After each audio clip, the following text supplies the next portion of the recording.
Se define la reanimación neonatal o reanimación cardiopulmonar neonatal como un conjunto de procedimientos que se realizan para asegurar que la función cardiorrespiratoria inmediatamente después del nacimiento, cuando existe alguna alteración que compromete las funciones vitales, sean aseguradas su funcionamiento debidamente.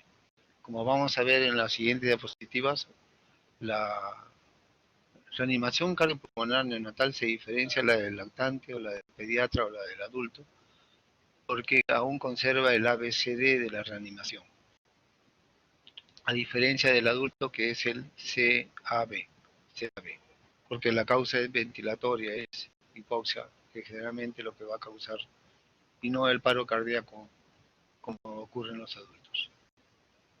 ¿Por qué es importante la necesidad de aprender reanimación cardiopulmonar? Porque 4 a 10% de los recién nacidos a términos y prematuros tardíos reciben ventilación a presión positiva, y 1 a 3 de cada 1000 recibirán compresiones torácicas o medicamentos de energía.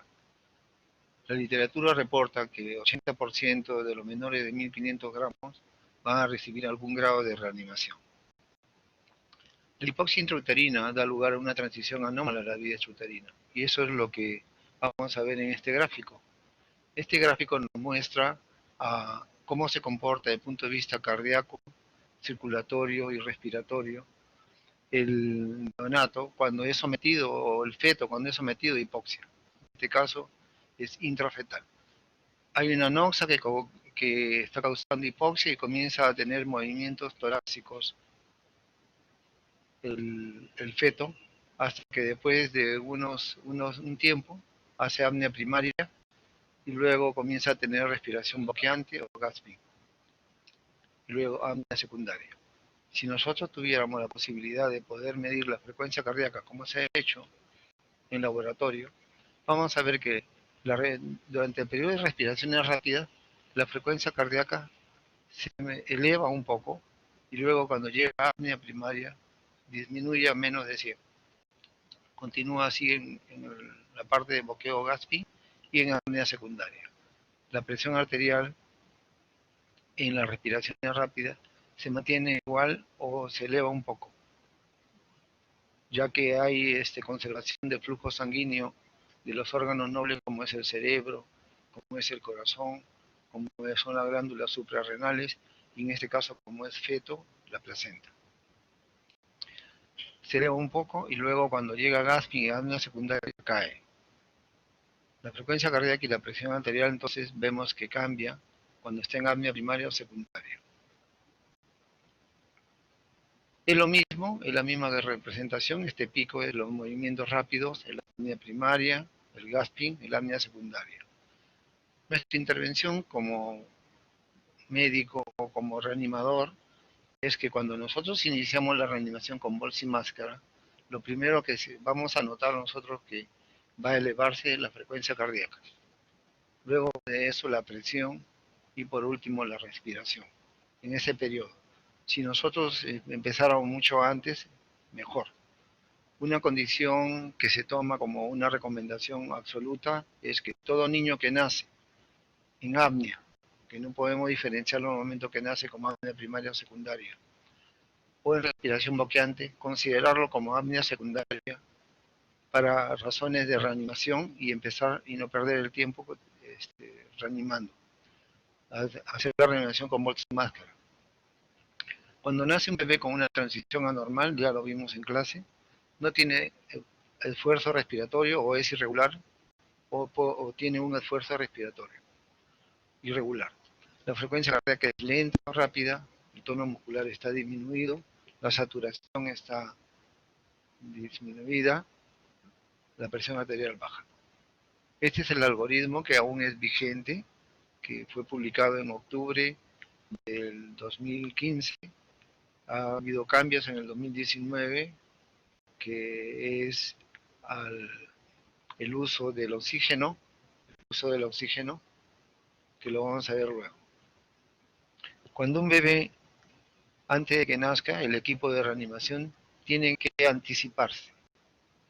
La anticipación significa cooperación entre el equipo obstétrico y neonatal, información que se debe conocer todo el equipo de reanimación, y comprobar todo el material que es insumos y equipos. Cooperación con el equipo obstétrico conociendo los factores de riesgo prenatales, durante el parto o antecedentes maternos. Valorar bienestar fetal, o sea, si hay sufrimiento fetal agudo, si hay DIP2, bradicardia, taquicardia. Y 4 preguntas que se hacen antes de que nazca el bebé. ¿Cuál es la edad gestacional? ¿Cómo es el líquido genético claro si ha habido ruptura de membrana? ¿Cuántos bebés esperan? Porque si es 2 o más, cada bebé debe tener su propio equipo de atención. ¿Hay algún otro factor de riesgo diferente a estas 3 preguntas? Es muy importante la comunicación eficaz para la transmisión, como veremos luego en cada paso que se dé de la reanimación. Estos son los factores de riesgo antes del parto, durante el parto. Ustedes ya lo han visto como factores de riesgo de alto riesgo para que el bebé nazca deprimido o que tenga alguna infección o que tenga algún compromiso metabólico o séptico. Estos son los materiales para calentar, despejar la vía aérea, ocultar, ventilar, oxigenar, intubar, medicamentos y otros. Para calentar tenemos nosotros el calentador, en este caso una incubadora abierta, precalentada, toallas calentadas. Para despejar la vía aérea, las perillas o los catéteres de succión y el aspirador. Para ocultar el estetoscopio y así sucesivamente cada grupo de instrumentos que se va a utilizar para la reanimación deben estar presentes. Recursos humanos mínimos en cada parto, en todo parto. Debe haber una persona que se encargue solamente en la atención del bebé y que sepa de reanimación básica o inicial. Van a ver acá dos escenarios. Un parto sin factores de riesgo por cesárea a término con anestesia regional. Esta persona que es capacitada, pero otra entrenada que esté localizable inmediatamente en el mismo ambiente del hospital. Parto con factores de riesgo, ya 2 personas tienen que estar entrenadas en reanimación completa esperando atender al bebé. En RCP avanzada, al menos 2 personas entrenadas en RCP y en parto múltiple, como lo dijimos, un equipo para cada niño. Nace el bebé, nos hacemos 3 preguntas. ¿Es un nacido a término? ¿Tiene buen tono? ¿Respira o llora? Entonces, si es no, damos pasos iniciales. Si es sí, damos atención inmediata y el bebé permanece en contacto piel a piel con la mamá. Los pasos iniciales significa colocar bajo la fuente de calor radiante, porque el bebé no respira, es prematuro o está con tono disminuido. Debemos de abrir la vía aérea, si es necesario permeabilizarla, secar, estimular y reposicionar. Esto no nos va a tomar más de 30 segundos. Colocar bajo calor radiante, abrir la vía aérea, una ligera extensión del cuello para tener la posición correcta que permanece abierta toda la vía aérea. Si vamos a aspirar primero a la boca y luego las fosas nasales, si es con un aspirador mecánico, esta debe estar marcada a una presión menor de 100 milímetros de mercurio, de presión. Secamos, estimulamos gentilmente golpeando la planta de los pies o al momento de secar un poquito de fuerza al secado de la espalda y procedemos nosotros a evaluar luego los pasos iniciales. ¿Qué vamos a evaluar? 2 parámetros, la frecuencia cardíaca y la respiración. La frecuencia cardíaca de elección es ocultar con el estetoscopio el pericardio. Ya no se recomienda palpar la base del cordón porque un niño deprimido no lo vamos a palpar. Y lo que encontremos en 6 segundos lo multiplicamos por 10. Evaluar la respiración si es regular, irregular, gasping o apnea. Entonces, ¿qué es lo que vamos a tener con la evaluación a los 30 segundos? Si la frecuencia cardíaca es mayor de 100, la respiración es regular, cuidados de rutina, vuelve a contacto piel a piel con la madre. Si es menos de 100, está en gasping o apnea, entonces vamos a iniciar ventilación a presión positiva. El oxígeno con que vamos a utilizar, y esto es los cambios, es que el recién nacido a término o pretérmino tardío, mayor de 34 semanas, debe iniciar la ventilación con aire ambiental. Los menores de 35 tienen que empezar de 21 a 30% de FiO2. Aquí ya es necesario colocar el pulsímetro en el miembro superior derecho. Esa es la colocación del sensor del saturómetro. Esto es una tabla para utilizarlo si hay necesidad de usar este oxígeno suplementario en los neonatos que vayamos a atender. Dawson, Stanley y colaboradores hallaron estos datos de saturación de oxígeno en neonatos a término y a nivel del mar y en la altura. Que encontraron que al minuto estaban llorando con buen tono, en contacto piel a piel con la madre, le pusieron su oximetría de pulso en el miembro superior derecho y al minuto marcaron 60-65. A los 3 minutos 70-75 y a los 10 minutos 85-95. Esto demostró que no era necesario el uso inmediato de oxígeno al 100%, ya que el oxígeno como medicina es salvador de vidas, pero también en los prematuros puede producirle daño a nivel retiniano y a nivel pulmonar. Entonces, vamos a ver con estas dos evaluaciones, estos dos parámetros, si la dificultad respiratoria, hay dificultad respiratoria, o sea, la frecuencia cardíaca está por encima de 100, pero hay dificultad respiratoria, o cianosis persistente, lo que se va a necesitar es considerar el uso de CPAP a través de una bolsa y máscara que tengan PEP al final de la expiración o el Neopaf, como veremos luego. La presión inicial para esto con PEP de 5 a 7 centímetros de agua, y estos son los dispositivos con una interfaz de mascarilla, cánulas, tubo mononasal o cánula binasal.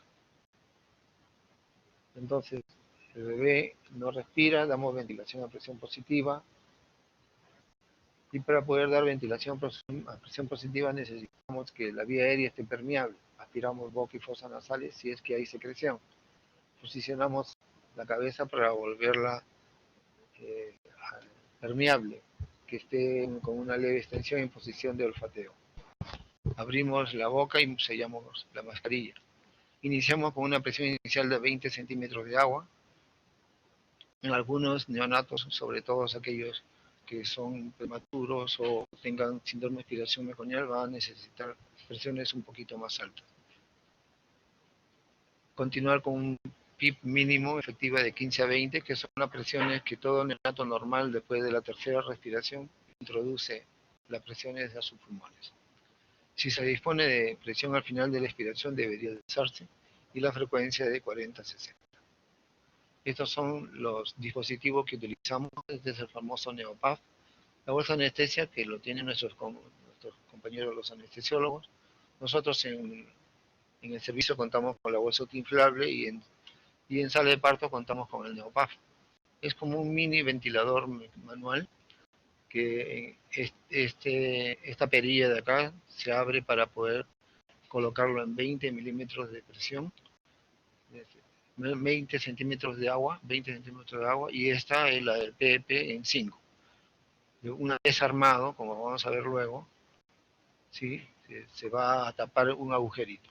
¿Cómo valoramos una ventilación efectiva? Vimos la gráfica de hipoxia, las respiraciones rápidas, la apnea primaria, la apnea secundaria, y nuestra intervención. Cuando nosotros ventilamos efectivamente, la mejoría de la frecuencia cardíaca es evidente. Si la persona que nos ayuda a tomar la frecuencia cardíaca o el monitor electrocardiógrafo nos dice que está inicialmente en 40, lo ventilamos, está en 80, 100, la persona que controla la frecuencia cardíaca tiene que decirlo en voz alta, como veremos. Una expansión torácica adecuada también es un signo de ventilación efectiva. Una auscultación simétrica en ambos campos pulmonares o ambos emitoras también. Entonces, una ventilación a presión positiva exitosa es el aumento de la frecuencia cardíaca como indicador. Ventilación a presión positiva con uso de PEP. Este es el tubo, el Neopaf ya armado, donde solamente tenemos una mascarilla con un agujero Hicimos acá ventila, 2-3, ventila, 2-3. Este ya en el mercado internacional ya existen las bolsas autoinflables con PEP. Nosotros todavía en el hospital no lo contamos, por eso que utilizamos esto. Esta es la frecuencia de ventilación. Respira o ventila, 2-3. Respira o ventila, 2-3. Esto es con bolsa y máscara. O sea, la acción de ventilar es presionar la bolsa. Y en el NeoPAF, la acción de respirar o de ventilar es tapando el huequito de la mascarilla. ¿Cómo valoramos a los 15 segundos? Entonces, la persona que ve o está observando o está tomando la frecuencia cardíaca en 6 segundos o mira el monitor de electrocardiógrafo, va a anunciar en voz alta la frecuencia cardíaca que está aumentando. Continúa la ventilación. Una segunda evaluación viene después de los 15 segundos, o sea, los 30 segundos. No está aumentando o si el pecho sí está moviéndose. Entonces, anunciar la frecuencia cardíaca no está aumentando, el pecho sí se está moviendo. Se continúa con la ventilación que mueve el pecho y una segunda evaluación a los 15 segundos posteriormente de la evaluación. No está aumentando el pecho y no se está moviendo. En este escenario, la persona va a anunciar la frecuencia cardíaca no está aumentando, el pecho no se está moviendo, entonces tenemos que hacer los pasos correctivos de Mr. Solo.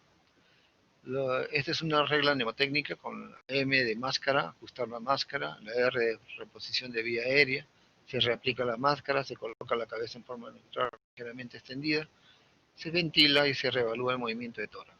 La S de succión de la boca y fosas nasales, se usa una perilla o catéter de succión, o de open, abrir la boca, abra la boca y lleve la mandíbula hacia adelante y ventilamos y reevaluamos.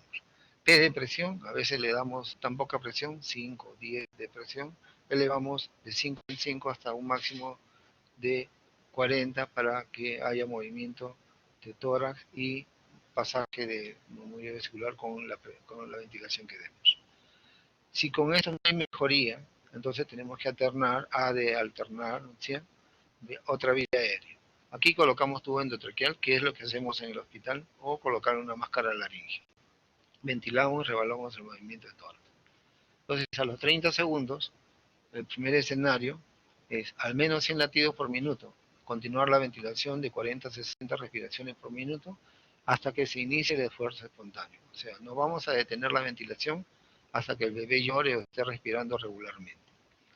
De 60 a 99, reevaluar la ventilación, utilizar los pasos correctivos de ventilación si fuera necesario.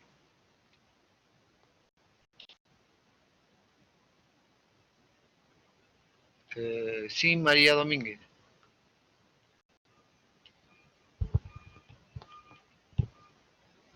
¿Le escuchamos? María José. Aló. María José.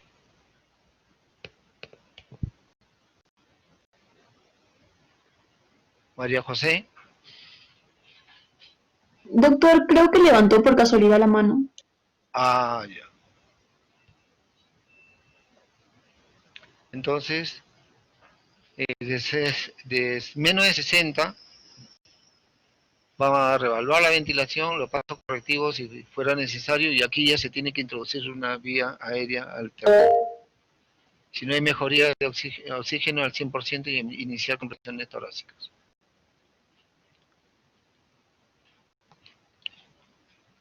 Continúe, doctor, se marcó solo. Para la intubación hay indicaciones, y esto acuérdense. La ventilación con bolsa y máscara inefectiva y prolongada. O sea, si yo me prolongo, ya estamos en este momento de alternar otra vía aérea.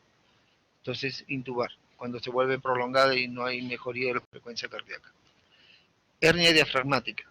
Si nosotros ventilamos con bolsa y máscara de reanimación, solo con bolsa y máscara, vamos a introducir aire a los pulmones, pero también va a pasar aire por el esófago y al estómago, al intestino, y si hay hernia diafragmática, va a haber introducción de las vísceras hacia la cavidad torácica a través de la hernia diafragmática. En prematuridad extrema significa menos de 1 kilo, menos de 28 semanas, en ellos se debe intubar. En compresiones torácicas, recomendado, ya estamos para iniciar masaje cardíaco.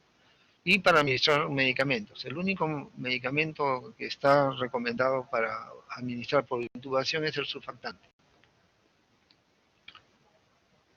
Este es el equipo, la sonda de aspiración, la bolsa autoinflable, la mascarilla, los laringoscopios, las hojas rectas, los tubos endotraqueales.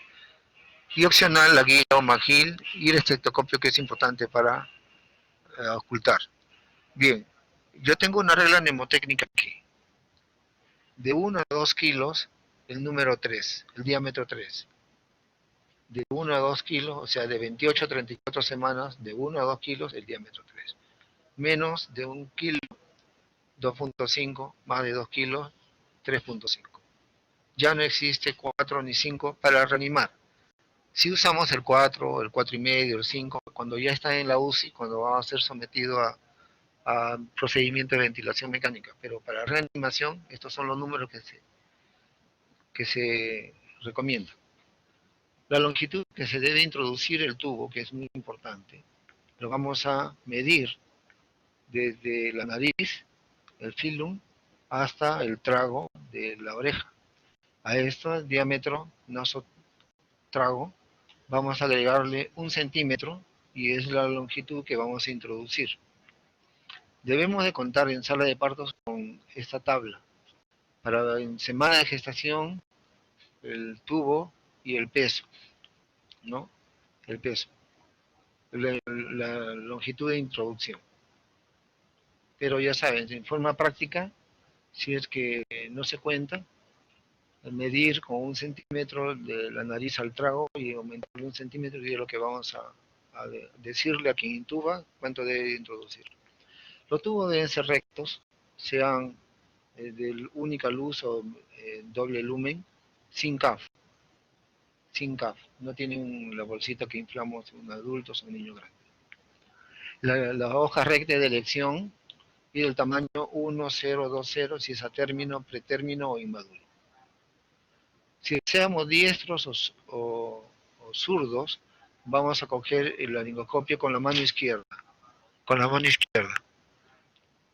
La hoja del laringoscopio va a bordear la lengua y vamos a elevar, no a palanquear, sino a elevar. Levantamos la mano y lo que vamos a ver al momento de elevar son las cuerdas vocales que tienen la forma de una V invertida. Esto va a estar en movimiento si el bebé está vivo. Está abriéndose y cerrándose. Y lo vamos a introducir, como muestra esta figura, ¿sí? Cuando esté abierta las cuerdas vocales. Ahí introducimos. Si la frecuencia cardíaca es menor de 60, si no hemos intubado todavía, debemos de intubar. Iniciamos la compresión torácica coordinadamente con ventilación. En este momento el oxígeno ya es al 100% y debemos ya tener el monitor de electrocardiograma. Menos de 60, iniciamos ventilación con compresiones. Utilizamos para esto la regla de trazar una línea entre las dos mamilas, debajo de este y sobre el esternón, que es aproximadamente el tercio inferior del esternón. Vamos a poner nuestros 2 pulgares, ya no se recomienda la técnica de los 2 dedos, los 2 pulgares, para presionar, ¿cuánto? Un tercio de diámetro anteroposterior. ¿Por qué se recomienda esta técnica y no la otra? Porque hay una mayor presión picosistólica y una mayor presión de perfusión coronaria. Un tercio del diámetro anteroposterior y colocamos los dedos debajo de la línea o en el tercio inferior del esternón. Deprimimos entonces un tercio del diámetro anteroposterior. La ciclo de reanimación va a ser de 3 a 1. La persona que da en este momento el masaje cardíaco es quien ahora va a dar el ritmo. Va a decir 1, 2 y 3, ventilo. 1, 2 y 3, ventilo. 1, 2 y 3, ventilo. Así en un ciclo de 2 segundos, llegado al minuto, va a dar 90 masajes con 30 respiraciones. Entonces el esquema es de una persona que está ventilando y está dando masaje cardíaco Y si se necesita que alguien venga porque no mejora la frecuencia cardíaca y cateterizar, puede pasarse al otro lado para seguir dándolo con la técnica de los 2 pulgares. Si a pesar de que hemos ventilado coordinadamente con ventilación y dado efectivamente la frecuencia cardíaca está en menos de 60, utilizamos los medicamentos. Los medicamentos son raramente necesarios. La vía de infusión es la vena umbilical de preferencia, con un catéter de 3.5 a 5 French, insertamos solamente hasta que fluya sangre. Otras vías, todavía se utiliza el endotraqueal, pero no está recomendada solamente para el surfactante. La intraósea también se utiliza para colocar medicamentos, y una vena periférica en manos expertas, una enfermera experta que nos pueda solucionar el problema. Los materiales que utilizamos para el cateterismo: seda de cordón, la base del cordón, identificamos los vasos, un smile de acá, los 2 ojitos son las arterias y la boca es la vena, aperturamos la luz venosa, introducimos el catéter y ubicamos a 3.5 centímetros y aspiramos sangre.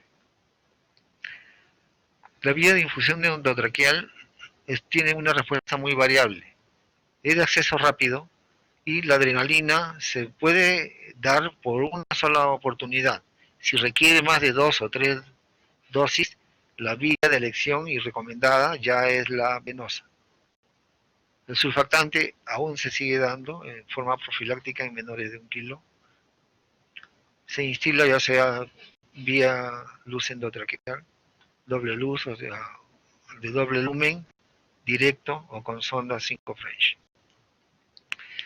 Solo 2 medicamentos se utilizan en sala de partos: epinefrina, adrenalina y suero salino. La adrenalina se va a utilizar en asistolia o frecuencia cardíaca menor de 60, si a pesar de ventilación a presión positiva y masaje cardíaco externo adecuado, por 60 segundos la frecuencia cardíaca esté en menos de 60. La solución de adrenalina debe ser de una concentración de 1 en 10.000. Si no lo tenemos, la enfermera se encarga de diluir 1 en 10.000 por una parte de adrenalina de esta concentración de 1 en 1.000 con 9 partes de suero salino, que de esa manera ya contamos con una adrenalina 1 en 10.000, que es la recomendada. Entonces, la vía endotraqueal se puede utilizar una sola vez, pero ya no es recomendada, acuérdense de eso.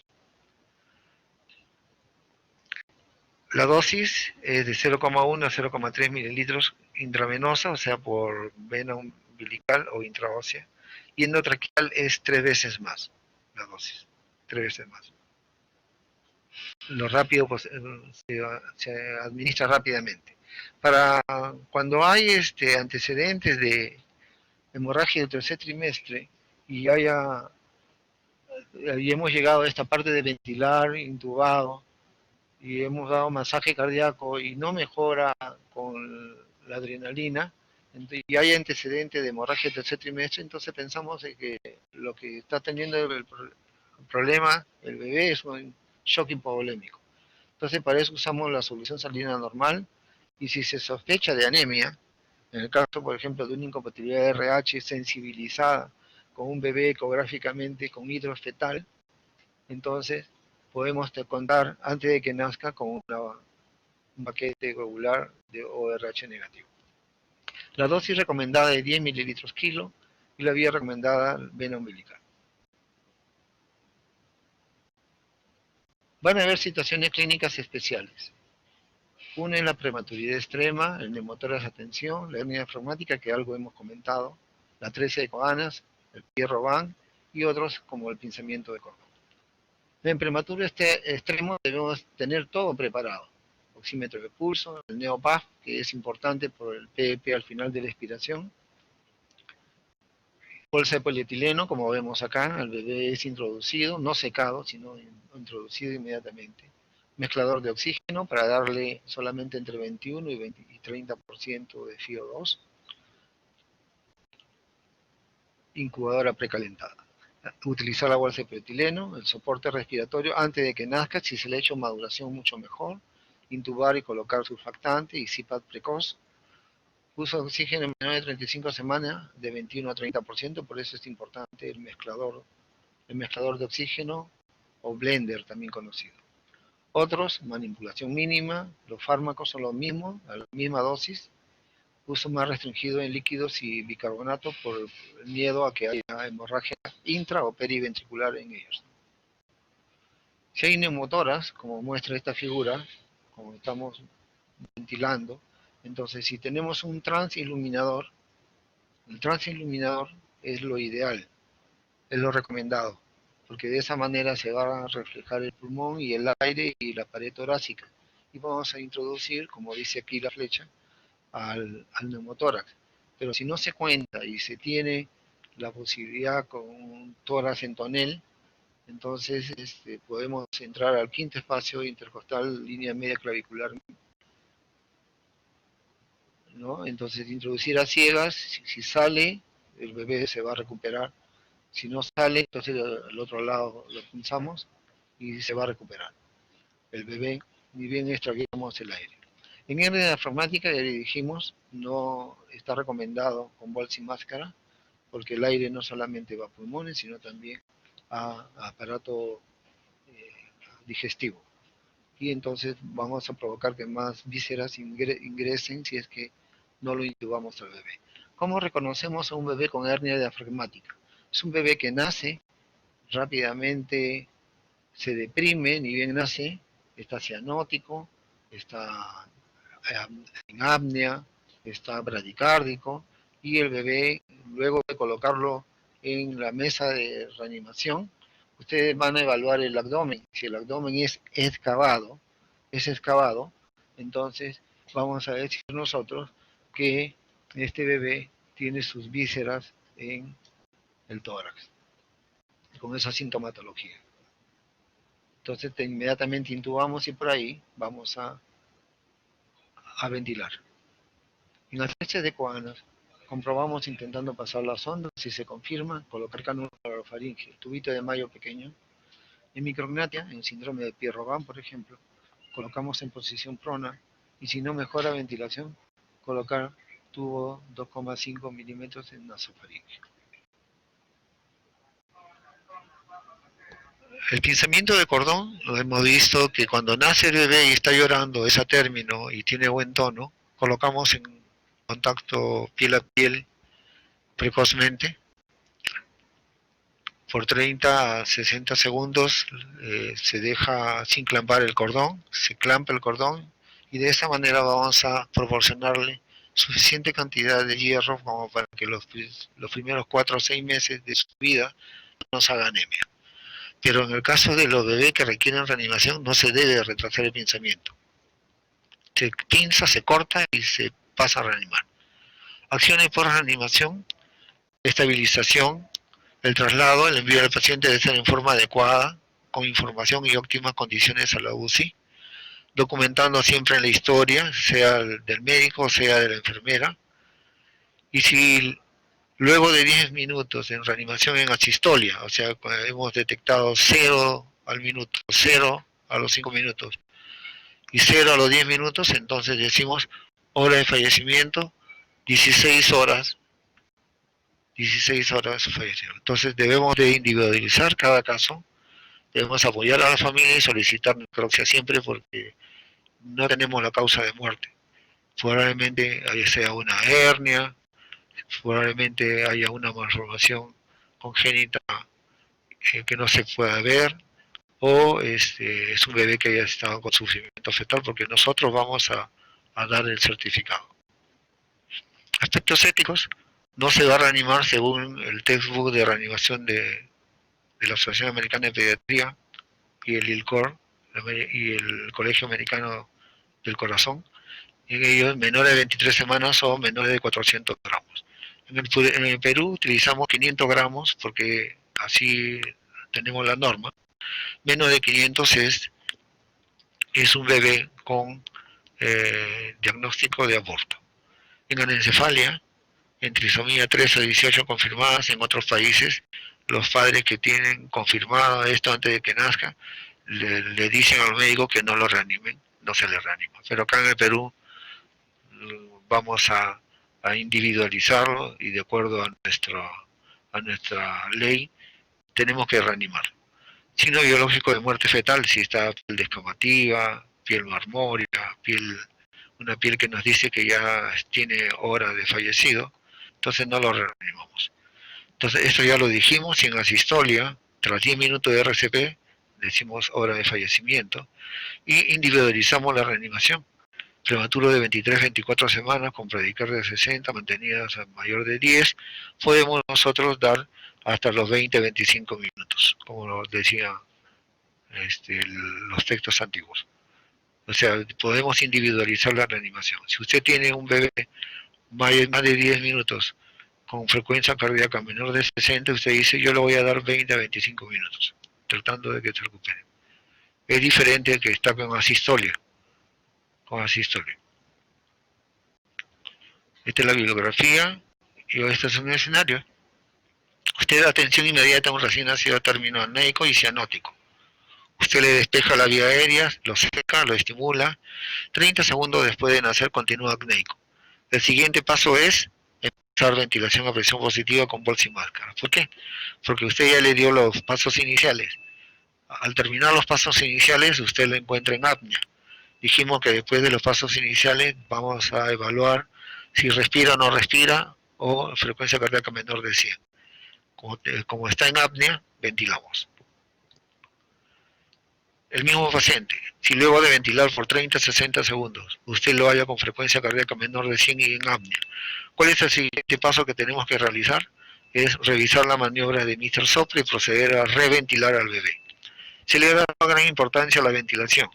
De los niños que requieren ventilación, la gran mayoría va a responder, que nacen con depresión y le damos ventilación, la gran mayoría, porque 1 a 3 por cada 1000 van a utilizar intubación, masaje cardíaco, pero ventilación, la gran mayoría que requiere, sale. Entonces, haciendo las correcciones de Mr. Sopa, volvemos a reventilar, es muy probable que responda esta vez el bebé. Si luego de reventilar con bolsa y máscara, usted lo encuentra con frecuencia cardíaca menor de 60, ¿qué es lo que tenemos que hacer? Entonces, ya hemos hecho Mr. Sopa, ya hemos hecho las correcciones. Entonces, está en menos de 60, necesita masaje cardíaco. Para eso tenemos que intubarlo y debemos dar ventilación con masaje cardíaco externo en forma coordinada. De no haber mejoría en los siguientes 30-60 segundos y continuar la frecuencia menor de 60, debemos de usar adrenalina y expansores de volumen por vía endovenosa.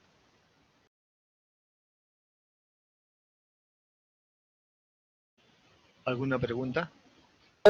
Sí, Julio Ernesto. Sí, doctor. Buenas tardes. Disculpe, quería hacer una pregunta. Había visto, ¿hay un tiempo límite para hacer RCP? O sea, donde ya dices que ya no. Por eso le digo, si el bebé está en asistolia, les cuento el caso de un bebé que nació con nosotros hace 2-3 años, que salió incluso en la televisión quejándose. Es el caso de una madre de 27 años cuyo parto, cuya gestación era de 38 semanas, lo detectan en su centro de salud que venía en oblicua y que llega a nuestro consultorio de ginecobstetricia y el colega que lo evalúa le encuentra en buenas condiciones, incluso con el Sonic A, que es un aparatito para escuchar latidos cardíacos, le hace escuchar los latidos a la mamá y le dice, señora, mañana venga para hacerle un barrido ecográfico, venga a las 8 de la mañana, porque su bebé lo único malo que viene en oblicuo. Es muy probable que lo preparemos para una cesárea. Entonces, el día siguiente, la señora llega a las 6 de la mañana y para que la atiendan primero, ya a las 8:20 se pone mal, la señora se desmaya. Cuando lo llevan a centro estétrico, porque felizmente donde hacen las ecografías en ginecobstetricia está al costado de centro estétrico, la llevaron y le hicieron barrido ecográfico, estaba con latido de 40. Mientras se demoraba en traer todo el equipo para operarlo, pasar la voz al ginecobstetra de guardia, pasar la voz al anestesiólogo y a nosotros que nos pongan en conocimiento, pasó media hora y el bebé nació media hora después, con frecuencia cardíaca indetectable, 0 al minuto, a los 5 minutos y recién a los 7 minutos con 4. Las recomendaciones del test book de reanimación es de que si nace en asistolia, usted tiene 10 minutos pero 10 minutos verdaderos, con timer, porque nosotros contamos con un timer. Cuando nace un bebé, la enfermera inmediatamente pone un timer que da un pito al minuto, a los 5 minutos y a los 10 minutos. Entonces, el colega que lo estaba asistiendo, a los 7 minutos, porque no había sonado todavía el tercer timer, pone 4. 4, intubado, lo pasaron a la UCI y el bebé quedó muy mal. Una asfixia severa tuvo al final. Salió de alta en nuestro servicio para ir al piso de pediatría porque todavía necesitaba cuidados. La recomendación es esa. Ahora, ¿qué pasa si usted encuentra a un bebé con 20, con 30, con 40 de latido cardíaco? El bebé está vivo, el bebé requiere reanimación, el bebé requiere de salida, o sea, ese corazón está funcionando, a diferencia del caso que le conté, que ya estaba en asistolia, estaba en cero. Entonces, si usted tiene latidos cardíacos, usted puede llevar a 20, 25 minutos, pero si no tiene latidos cardíacos, solamente 10 minutos y se dice la hora de fallecimiento de continuar en asistolia. Ok, doctor, muchas gracias. En todo caso, Okay. por ejemplo, si me pone un caso de un Apgar 0, ahí sí son 10 minutos, pero en el caso de que me pondré un Apgar 3, por ejemplo, ahí sí podría extenderse hasta 20, 25 minutos. Sí, sí, sí, y eso es lo que hicimos en este caso. Marco Antonio Orellana. Sí, doctor, disculpe. Sobre el tiempo de considerar sobre ventilación, sobre la ventilación a presión positiva para considerarla prolongada, de uso prolongado, ¿cuánto es el tiempo necesario? Ya, se supone que usted, vamos a ir por partes. Prolongada significa que usted ya va a necesitar intubar y dar masaje cardíaco. Eso significa prolongado. Puede haber pasado 5, 10, 15 minutos, pero con el momento que usted inicie el masaje cardíaco, porque no se olvide, primero son los pasos iniciales, segundo es la ventilación a presión positiva, tercero es el Mr. Sopa, cuarto es nuevamente ventilar, quinto es dar masaje cardíaco con ventilación. Entonces, en ese tiempo ha pasado entre 5 y 5, no es minuto y medio. Medio minuto en cada aspirar. Medio minuto en dar pasos iniciales, porque el término minuto de oro, los primeros 60 segundos, es que el bebé o está respirando o ya está siendo ventilado. Entonces, prolongado es cuando usted va a iniciar masaje cardíaco y el bebé necesita ser intubado. Masaje cardíaco. O sea, cuando usted va a iniciar masaje cardíaco, hasta ahí decimos que ya se prolongó. Ya no es una reanimación básica. Reanimación básica es solamente hasta ventilación a presión positiva con bolsa y máscara. Sí, doctor. Bueno, en la guía menciona que al minuto y medio ya se está replanteando ya el uso de reanimación por por eso, reanimación básica significa minuto, minuto y medio. Reanimación básica, que eso significa que usted está ventilando. Una vez que usted pasa masaje cardíaco, que puede ser después de minuto y medio, 2 minutos, ya usted lo denomina prolongada. ¿Por qué? Porque en la técnica de Mr. Sopa, cuando usted llega a alternar otra vía aérea, usted ya necesita intubarlo. Entonces, una intubación ya significa que ya es un masaje, es una reanimación prolongada. doctor. Entonces, luego de esos pasos ya prolongada. Sí. Ya, gracias, doctor. Bien, bien, Marco. Entonces lo dejo con la doctora Figueroa, creo que es la que continúa.